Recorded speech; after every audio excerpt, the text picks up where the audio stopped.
So welcome to my channel Nishu Mavi law with me and सबसे पहले wish you a very happy republic day. और इस बार का Republic day है बहुत स्पेशल क्योंकि we are celebrating 75th republic day of India. तो क्योंकि 75th रिपब्लिक डे है तो मुझे लगा एक वीडियो बनानी चाहिए। आप लोग को पता होना चाहिए कि क्यों हम रिपब्लिक डे सेलिब्रेट करते हैं। एट द सेम टाइम क्यों सिर्फ हम 26 जनवरी को ही रिपब्लिक डे सेलिब्रेट करते हैं। तो क्यों सिर्फ 26 जनवरी को ही सेलिब्रेट करते हैं, इसको जानने के लिए हमें थोड़ा सा अपनी हिस्ट्री में जाना पड़ेगा। आप सब जानते हैं कि there were so many movement that were led by our freedom fighters कि हमारा जो इंडिया है वो इंडिपेंडेंट हो जाए फ्रॉम द ब्रिटिश कंट्रोल। ठीक है, तो महात्मा गांधी जी ने एक मूवमेंट चला रखा था जिसका नाम था स्वराज। स्वराज का मतलब होता है सेल्फ रूल या फिर सेल्फ गवर्नेंस, यानी जिसमें वो डिमांड कर रहे थे कि हमें अपना रूल चाहिए, हमें अपनी सरकार चाहिए, कोई भी गवर्नमेंट ऐसी ना हो जो हेरिडिटरी गवर्नमेंट हो, या हमें कोई भी तरह की मोनार्की नहीं चाहिए। हमें एक ऐसी गवर्नमेंट चाहिए जो गवर्नमेंट लोग ही चुने हो, लोग के द्वारा चुनी जाए और लोगों के लिए वो रिस्पॉन्सिबल हो, जैसा कि अब हमारे पास डेमोक्रेसी है। तो बेसिकली गांधी जी डिमांड कर रहे थे कि हमें क्या चाहिए, पूरी आज़ादी चाहिए। तो बात है 19 दिसंबर 1929 को national Congress pass the historic पूर्ण स्वराज लाहौर असेंबली।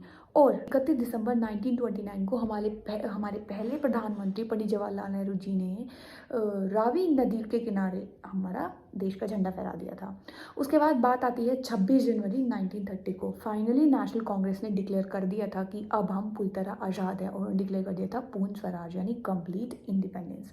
तो बेसिकली अगर हम बात करें तो 26 जनवरी 1930 एक रिमार्केबल डेट है। ओके, तो 26 जनवरी 1950 को हमारा कॉन्स्टिट्यूशन इफेक्ट में आया था and it was adopted by the constituent assembly on 26 नवंबर 1949। तो क्योंकि मैंने बताया 26 जनवरी 1950 को आया था, तो वो बेसिकली एक इंटेंशनल डेट थी। क्योंकि 1930 में 26 जनवरी 1930 को पूर्ण स्वराज डिक्लेयर कर दिया गया था by the Indian national Congress. तो इस डेट को याद रखने के लिए कि 26 जनवरी 1930 को हमें पूर्ण स्वराज मिला था, इसीलिए हमने जो हमारा कॉन्स्टिट्यूशन है केम इनटू इफेक्ट ऑन 26 जनवरी 1950, और हम इसको सेलिब्रेट करते हैं एज रिपब्लिक डे। क्योंकि जब हमारे पास कॉन्स्टिट्यूशन आ गया तो हम रिपब्लिक हो गए।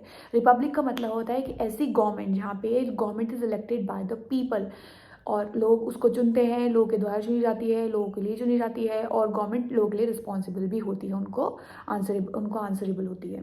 India became a free nation on 15 August 1947 and declared itself as sovereign, socialist, secular and republic। क्योंकि रिपब्लिक क्यों? Because we have Indian constitution. Okay, तो अगर हम आज की बात करें, जो आज हमने सेलिब्रेट किया है अपना रिपब्लिक डे 26 जनवरी 2024 को, it was 75th republic day of India. Okay, तो अब हम पॉइंट टू पॉइंट इसके कुछ फैक्ट्स जान लेते हैं रिपब्लिक डे से रिलेटेड। 26 जनवरी को हर साल परेड होती है कर्तव्य पथ पर। ओके, कर्तव्य पथ पहले राजपथ के नाम से जाना जाता था, अब उसका नाम कर्तव्य पथ हो गया है। लेकिन 1955 से पहले यानी 1950 को हमारा कॉन्स्टिट्यूशन इफेक्ट में आया। 1950 से हमारा रिपब्लिक डे सेलिब्रेट किया जा रहा है, लेकिन 1951, 1952, 1953 एंड 54 तक कर्तव्य पथ पर कोई परेड नहीं होती थी। ये परमानेंट वेन्यू बना परेड का 1955 के बाद, और तब से कंटिन्यूसली वहाँ पे परेड होती आ रही है। हर साल 1950 से आज तक हमारे देश में क्या होता है, जब भी रिपब्लिक डे सेलिब्रेट होता है तो चीफ गेस्ट आते हैं। और चीफ गेस्ट कौन होते हैं? वो दूसरे देश के प्रेसिडेंट भी हो सकते हैं, प्राइम मिनिस्टर भी हो सकते हैं, या फिर रूलर्स भी हो सकते हैं।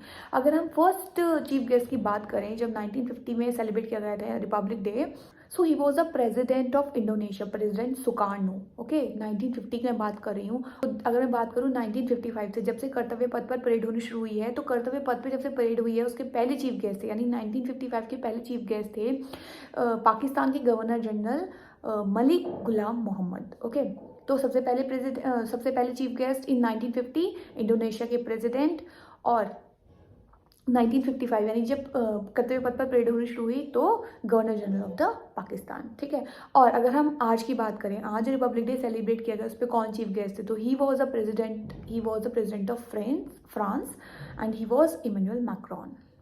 तो जो रिपब्लिक डे की परेड शुरू होती है वो होती है प्रेसिडेंट के साथ। जी हाँ, मैं आपको एक फैक्ट और बता देती हूँ। जब हमारा रिपब्लिक डे सेलिब्रेट होता है तो उसमें एड्रेस किया जाता है बाय द प्रेसिडेंट। तो जब हमारा इंडिपेंडेंस डे सेलिब्रेट होता है तो एड्रेस किया जाता है बाय द प्राइम मिनिस्टर। तो आज रिपब्लिक डे था तो it was address by the prime minister of India. तो मैंने बताया कि परेड शुरू होती है बाय द प्रेसिडेंट। तो जब प्रेसिडेंट आते हैं और प्रेसिडेंट के साथ जो उनके बॉडीगार्ड्स आते हैं वो फ्लैग को सैल्यूट करते हैं, और जब वो फ्लैग को सैल्यूट करते हैं तभी नेशनल एंथम भी चल रहा होता है। और जब नेशनल एंथम चल रहा है तब 21 तोपों की सलामी दी जाती है। और एक फैक्ट मैं बहुत इंटरेस्टिंग फैक्ट बता देती हूँ, जब 21 तोपों की सलामी शुरू होती है तो वो इस तरह होती है कि जब हमारा नेशनल एंथम शुरू होता है तब से फर्स्ट तोप की सलामी तब दी जाती है, और वो उसका ड्यूरेशन सेम उतना ही होता है जितना हमारा नेशनल एंथम का, यानी 52 सेकंड्स का हमारा नेशनल एंथम होता है और 21 तोपों की सलामी 52 सेकंड्स में ही दी जाती है। यानी पहली सलामी जब नेशनल एंथम शुरू हुआ और लास्ट सलामी जब नेशनल एंथम खत्म हुआ। और जो परेड के कंट्रीब्यूटर्स होते हैं, जो भी पर्सन वहाँ पे परफॉर्म करने वाले हैं, वो करीबन 3 बजे ही कर्तव्य पथ पर पहुँच जाते हैं। और क्योंकि वो बहुत टाइम से प्रैक्टिस कर रहे होते हैं, करीबन 600 घंटे वो ऑलरेडी प्रैक्टिस कर चुके होते हैं। वो पहले जहाँ जहाँ भी वो रहते हैं वहाँ पे प्रैक्टिस करते हैं, उसके बाद वो दिसंबर के बाद सीधा दिल्ली आ जाते हैं और वहाँ पे उनकी प्रैक्टिस चलती है कर्तव्य पथ पर ही। क्योंकि जो उनकी प्रैक्टिस है करीबन पिछले साल, जैसे अब 2024 में अगर रिपब्लिक डे सेलिब्रेट किया जा रहा है तो उनकी प्रैक्टिस पिछले जुलाई से ही शुरू हो गई होगी और वो लगातार तब उस चीज़ की प्रैक्टिस करते रहते हैं। And today's last fact is that a garland is placed at Amar Jawan Jyoti to pay the tributes to our brave soldiers. If you really like the video, don't forget to press the like button, subscribe to my channel. Thank you.